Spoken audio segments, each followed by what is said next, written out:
My girlfriend said we were better as friends and chose a richer man, so I disappeared completely until my $1 million comeback shattered her world. I'm a 29-year-old male working in digital marketing for a mid-size agency in Austin, making about $78,000 annually.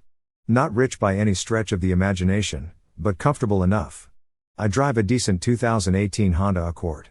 Live in a nice one-bedroom apartment downtown, and I've been working on a side business, a digital marketing consultancy that I was slowly building up during evenings and weekends whenever I had spare time. My ex, Madison, a 27-year-old female, worked part-time at some high-end boutique, making maybe $26,000 while supposedly taking business classes online through some questionable program. Spoiler alert, she never finished a single course and eventually stopped logging in altogether. We'd been together for 2.5 years. And looking back with perfect hindsight, I was basically funding her entire lifestyle like some kind of personal bank account. Monthly rent was $1,100. I consistently paid $750 of it. Groceries, dinners out at restaurants, ridiculously expensive skincare products she claimed she absolutely needed for work, designer clothes that cost more than my monthly car payment, weekly nail appointments, and monthly spa treatments. You guys definitely know the type I'm talking about. The red flags were visible from day one, but she was genuinely attractive, and I was clearly thinking with the wrong head. She was always talking about these mysterious networking events where she'd disappear for hours and come home at 2 o'clock in the morning smelling like expensive cologne that definitely wasn't anything I owned. When I'd ask about these events or who she was meeting, she'd immediately flip it around with classic manipulation. You're being paranoid and controlling, or, I can't help it if successful guys try to impress me with expensive gifts and experiences. My best friend Tony, a 30-year-old male, is absolutely pure gold. He works in pharmaceutical sales and has zero filter whatsoever. He kept warning me consistently, bro, she's literally using you as a personal ATM while test driving other dudes on the side. He'd say during our weekly hangouts at our usual sports bar, that girl's got more red flags than a NASCAR race during a caution period. But I was completely whipped and couldn't see what was right in front of my face. Until that Tuesday night in March, everything changed. I was making dinner. Nothing fancy or expensive, just some grilled chicken breast and roasted vegetables because I actually enjoy cooking and find it relaxing after long work days. Madison was sitting at our small dining table with a glass of sparkling water, radiating nervous, fidgety energy like she was about to deliver bad news. I've been thinking about us lately, she started. Immediately, my stomach dropped because nothing good ever follows those specific words from a girlfriend. Maybe we're better as friends. I set down my spatula and stared at her directly. She wasn't even making eye contact, just fidgeting nervously with her phone case like it held the secrets of the universe and her entire future. I need space to grow as a person, she continued. I swear on everything I hold dear that she rehearsed this entire speech in front of our bathroom mirror. You're comfortable and safe, but I need more excitement and adventure in my life. Translation: any guy would understand. I found someone with a significantly bigger bank account. Here's where most guys would completely lose their minds, start begging desperately, or maybe even propose on the spot, thinking that grand gesture would somehow fix everything. But something in my brain just clicked into place. Maybe it was all those conversations with Tony over the past few months, or maybe I finally developed an actual backbone. Okay, I said calmly. Just that single word. You should have seen her face.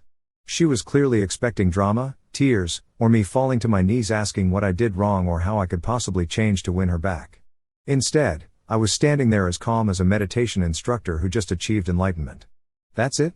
She asked, her voice getting higher and more shrill by the second. Just okay? What else do you want me to say? You made your choice. I respect your decision.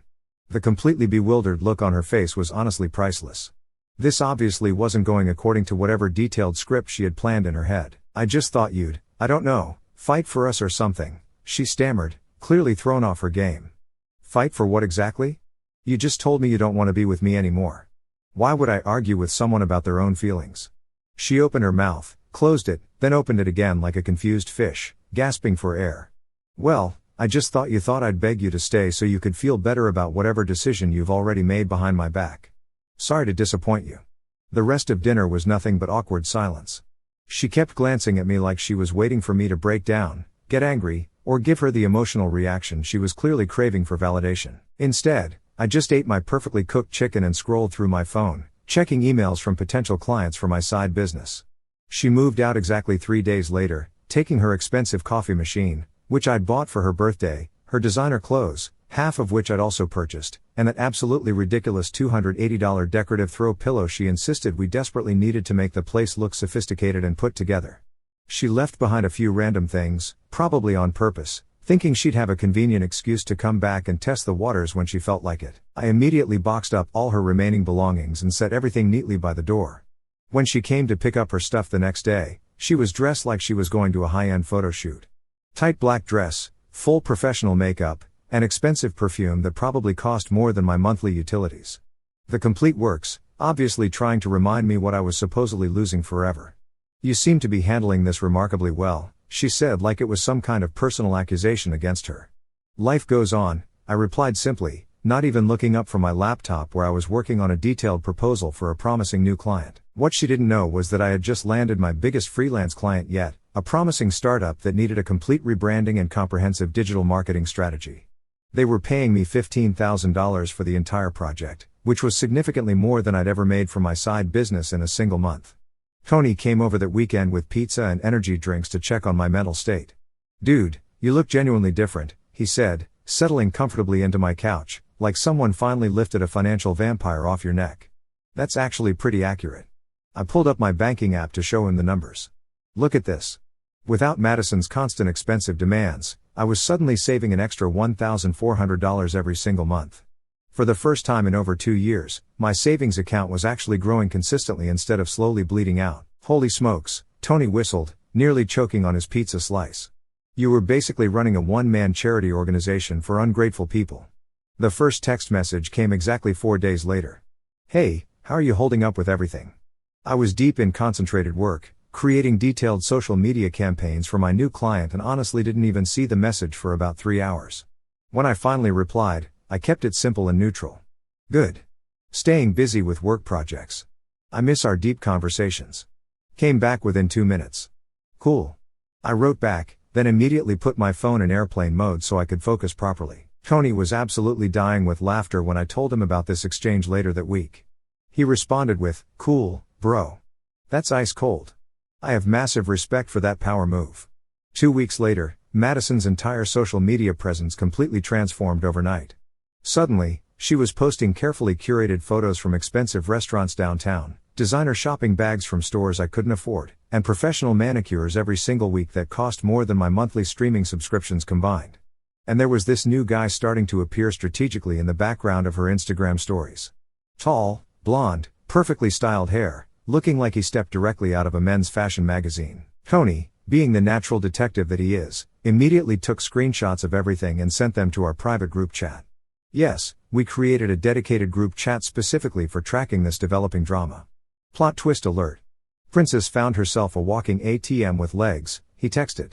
Some light detective work, also known as looking at her tagged photos and public check-ins, revealed this was Derek Palmer, a 32-year-old investment banker at some prestigious firm downtown that handles major corporate accounts. He drives a BMW M5 and lives in one of those luxury high-rise apartments that cost more per month than most people's entire annual salary. Called it from day one. Tony texted with about 15 laughing emojis. She was window shopping for upgrades the entire time you two were together. The funny thing is I wasn't even remotely angry about this discovery. If anything, I felt genuinely relieved, like finally having concrete proof that I dodged a massive bullet that could have destroyed my financial future. But here's where the story gets really interesting, and the real plot begins.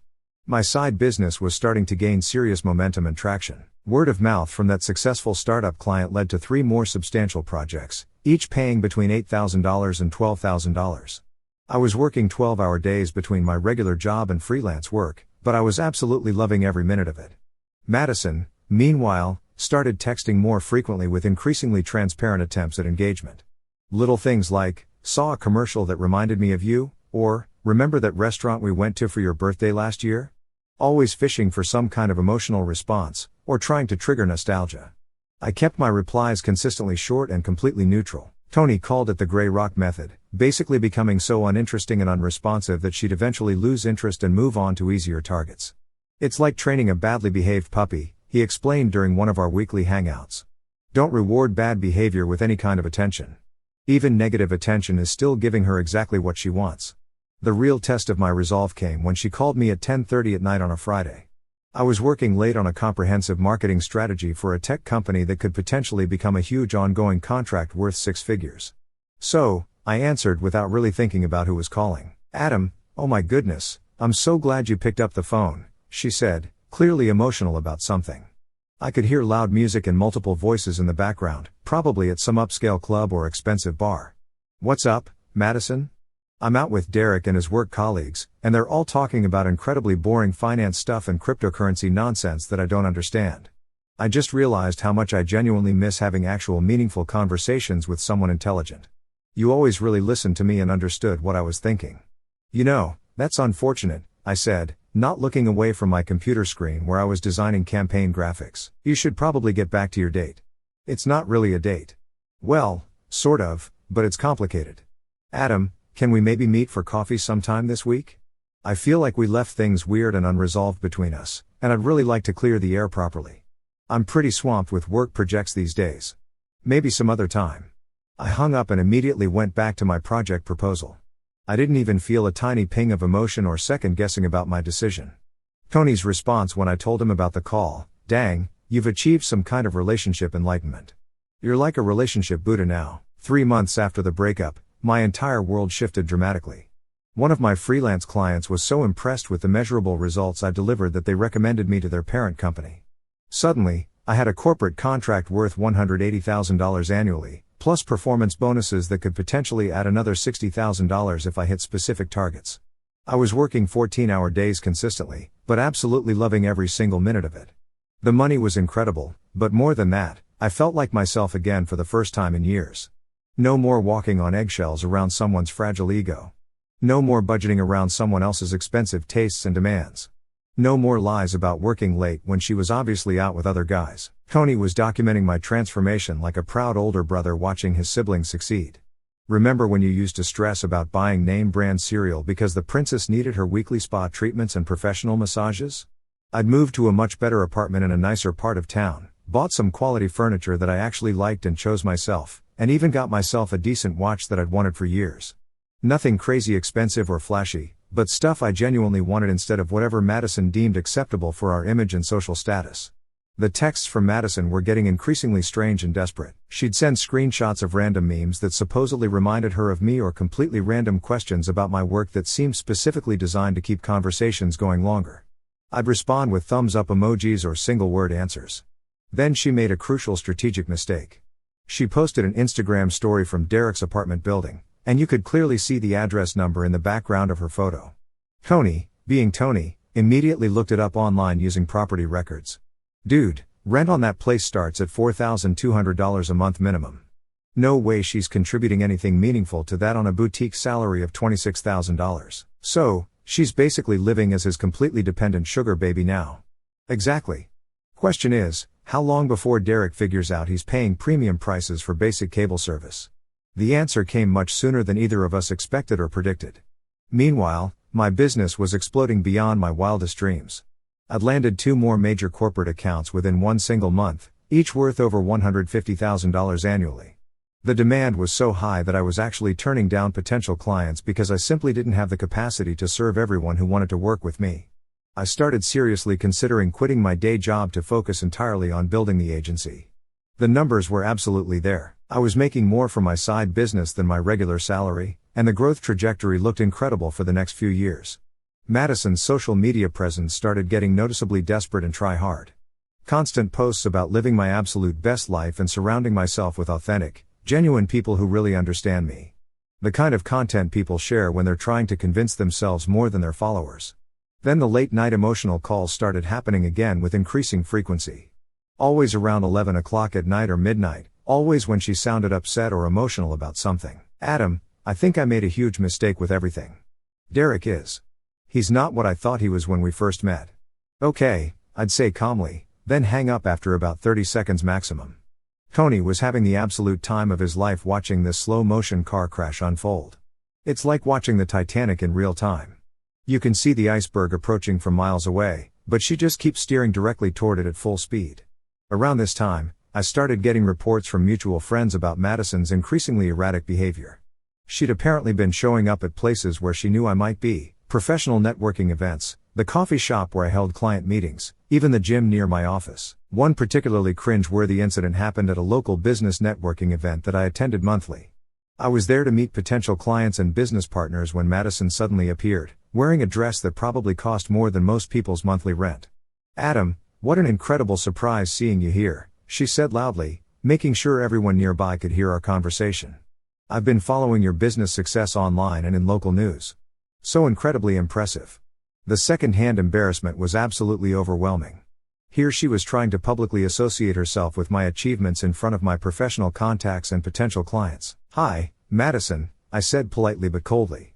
"If you'll excuse me, I have some important business to attend to." I walked away immediately, but not before noticing the confused looks from my colleagues who clearly wondered who this person was and why she seemed to think she had some claim to my success. Tony, who had witnessed the entire awkward interaction from across the room, came over shaking his head in disbelief. "Dude, that was physically painful to watch. She's really spiraling hard." Another incident happened at my favorite coffee shop where I regularly held client meetings. I was there with a potential client discussing a $300,000 contract when Madison accidentally bumped into our table, spilling her drink everywhere and forcing herself into the conversation. "Oh my gosh, Adam, what are the odds?" she exclaimed, making a big show of cleaning up the mess. "I was just telling my friend about how proud I am of your success. You're basically a local celebrity now." My client looked confused and slightly annoyed by the interruption. I had to quickly explain that she was just someone I used to know and suggested we move to a different location to finish our discussion. The whole situation was mortifying, and I could tell my client was questioning my professionalism. Later that week, Tony showed me screenshots that mutual friends had sent him. Madison had been posting on social media about running into old friends and hinting that we were reconnecting. She was literally trying to create a narrative that didn't exist. "She's getting desperate," Tony observed, scrolling through the posts. "This is like watching someone slowly lose their mind in real time." The gym incidents were equally uncomfortable. She joined my gym and would conveniently be working out whenever I was there, always managing to position herself where I couldn't avoid seeing her. She'd wear increasingly revealing workout clothes and make sure to walk past me multiple times during my sessions. My trainer even commented on it. "That girl's been asking questions about your schedule," he mentioned during one of our sessions. I told her I don't discuss clients' personal information, but she's persistent.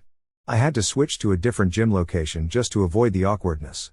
It was ridiculous that I had to change my routine because my ex couldn't take a hint. The breaking point came when she showed up at my new apartment completely unannounced one evening. I just got home from a crucial meeting with potential investors who were interested in helping me expand my consultancy into a full agency with multiple employees. Through the peephole, I could see Madison looking absolutely rough, hair messy and unkempt, makeup smudged, wearing sweatpants and an oversized hoodie. This was definitely not the polished, put-together woman who'd confidently walked out of my life 8 months earlier. "We really need to talk seriously," she said the moment I opened the door. "About what exactly?" "About us. About how badly I messed everything up between us." I didn't invite her inside, just stood in the doorway with my keys still in my hand, clearly indicating this wasn't going to be a long conversation. "Derek broke up with me last week," she continued, words tumbling out rapidly like she'd been rehearsing. "He said I was too high maintenance and demanding, and that he'd met someone else, someone who doesn't expect him to pay for everything all the time. That's really unfortunate. You should probably work on becoming more financially independent and self-sufficient." "I am independent," she snapped defensively, then immediately caught herself and softened her tone. I thought he genuinely cared about me as a person, not just what I could provide. He cared about what you offered in return for his investment. When the cost-benefit ratio stopped working in his favor, he moved on to a better deal. It's basic economics and human nature." Her face twisted into an ugly expression of anger and frustration. "You're being unnecessarily cruel about this." "I'm being completely honest. There's a significant difference between cruelty and honesty." Tony happened to call right at that perfect moment. I answered on speakerphone without thinking about it. "Hey, Adam, how did the investor meeting go today? Are we about to become business moguls?" "Pretty promising, actually. They're talking about potentially investing $800,000 to help scale everything up properly." Madison's eyes went absolutely wide with shock. I'd never mentioned anything about my business success or the serious investor meetings. "Holy cow, dinner's definitely on you tonight, future CEO." After I hung up, Madison was staring at me like I'd suddenly grown a second head. $800,000? Your little side business is actually worth that much money potentially? We'll see how the negotiations go over the next few weeks. I could literally watch the gears turning frantically in her head. $signs practically replacing her pupils. Adam, I was actually thinking maybe we were too hasty and impulsive with the whole breakup situation. What happened over the next few weeks was honestly pathetic and embarrassing to witness. Madison launched what could only be described as a full-scale military operation to force her way back into my life. Showing up at my apartment building, texting constantly throughout the day, even reaching out to my family members and mutual friends on social media. The messages became increasingly desperate and transparent with each passing day. I've been doing a lot of serious thinking, and I realize now what we had was genuinely special and rare. Derek never understood me the way you always did from the beginning. I was young and made some really stupid decisions. Everyone deserves a second chance, right? I saw an article about your business expansion online. I always knew you were destined for major success. That last message made me laugh out loud. She always knew. This is the same person who used to call my work Adam's little side project and complained constantly whenever I spent evenings working instead of watching her reality TV shows and giving her attention. Tony was having an absolute field day documenting all of this behavior. He'd screenshot her Instagram stories and add his own commentary like he was providing professional sports commentary. Here we observe the gold digger in her natural habitat, desperately attempting to reconnect with her previous financial provider after her current source of funding expired unexpectedly. The most ridiculous part was watching her try to casually reinsert herself into my daily routine and schedule. She'd mysteriously show up at the coffee shop near my office building, coincidentally be at the same restaurant when I was having business lunches with clients, and even join the expensive gym in my apartment complex. I started getting increasingly frequent phone calls from mutual friends and acquaintances. "Hey man, Madison mentioned you guys might be working things out. Madison told my girlfriend that you're seriously considering getting back together." Each time, I'd politely but firmly set the record straight. "We're definitely not getting back together." She ended things. I moved forward with my life. But Madison was nothing if not persistent and determined. When the subtle approach clearly wasn't working, she decided to escalate her strategy significantly. Around this time, my business was absolutely exploding beyond anything I'd imagined. I'd landed 3 major corporate accounts within one single month, each worth over $200,000 annually. The demand was so overwhelming that I was turning down potential clients because I simply didn't have the capacity to serve everyone who wanted to work with me. The growth was honestly surreal. What started as a side project in my spare bedroom had become a legitimate business empire. I was getting calls from companies asking me to speak at conferences.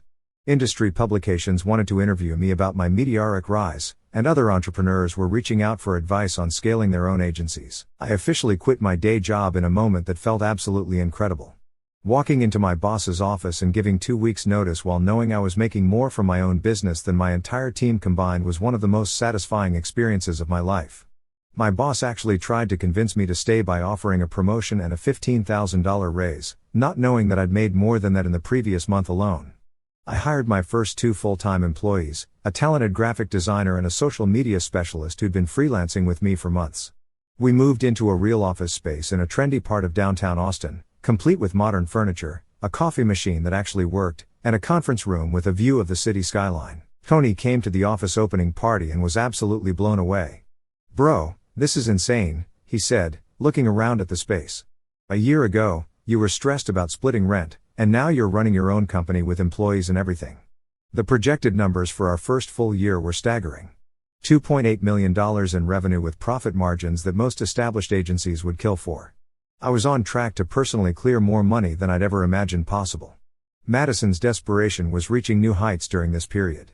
She'd started showing up at industry events where she knew I'd be, networking meetups, business conferences, even started following my business social media accounts and commenting on every single post with overly enthusiastic messages like, "So proud of you and always knew you'd make it big." The comments were embarrassing and transparent. Everyone in my professional network could see her desperate attempts to associate herself with my success. Several colleagues mentioned it to me, asking who this person was and why she seemed so invested in my achievements. "You've got a super fan," joked one of my clients during a meeting. "She comments on literally every post about your company." I had to block her from all my business accounts eventually. It was affecting my professional image, and potential clients were starting to ask questions about the overly attached fan who seemed to have inside knowledge about my personal life. The final confrontation came when Madison somehow discovered my new home address and showed up on my doorstep with a rolling suitcase and a look of desperate determination that honestly scared me a little. By this point, I'd officially launched my marketing agency with the investor funding. We'd moved into a real office space, hired 8 full-time employees, and were projected to hit $3.2 million in revenue for our first full year. I'd also bought a beautiful house in the hills. Nothing too crazy or flashy, but definitely a significant upgrade from my old apartment. I quit my job at the boutique, she announced dramatically. Standing on my front porch like this was some kind of romantic movie moment. I realized that what we had together was more important than anything else in my entire life. I want to support your dreams and be there for you the way I should have been from the very beginning. I can help with your business, be your partner in every sense of the word. I've even been taking online courses in digital marketing. Through my front windows, I could see Tony sitting in his car across the street. I texted him the moment I spotted her walking up my driveway with luggage. He was recording everything on his phone, claiming it was for historical documentation purposes. Madison, you cannot just show up at my house and announce you're moving back into my life. Why not? I know you still have deep feelings for me. I can see it in your eyes when I look at you. What she was probably seeing was a mixture of confusion and secondhand embarrassment. I'm actually in a serious relationship with someone else now. This had become true. Sarah and I had been dating for 4 months, and things were getting very serious. She was everything Madison wasn't: intelligent, ambitious, financially independent, and genuinely supportive of my goals without expecting anything in return. Madison's face went through approximately 5 different emotions in rapid succession. What? Who is she? How long has this been going on? Why didn't anyone tell me? That's really not any of your business. Adam, please. I know I hurt you badly, but I'm completely different now. I've learned from all my mistakes and grown as a person. What exactly did you learn? That money isn't the most important thing in life. That genuine emotional connection and love matter more than material possessions or luxury lifestyle. I couldn't contain myself anymore. I started laughing. Not just a polite chuckle, but full-blown, belly-shaking laughter that probably echoed through the entire neighborhood. You're seriously saying this while standing on the doorstep of my house that's worth 4 times what I could afford when we were together? You didn't learn that money doesn't matter. You learned that I have significantly more of it now than you initially realized. Her carefully constructed facade slipped for just a moment, revealing the calculation underneath. That's not. I mean, yes, I'm proud of your success and everything you've accomplished, but that's not why I'm here. But nothing, Madison. You left when I was making decent money and driving a Honda. Now I'm driving a Tesla. And suddenly, you've had some profound spiritual awakening about true love and partnership. Tony was probably having the time of his life watching this unfold from his car. I made a terrible mistake. Okay. Can't you find it in your heart to forgive me and give us another chance? I forgave you months ago, Madison.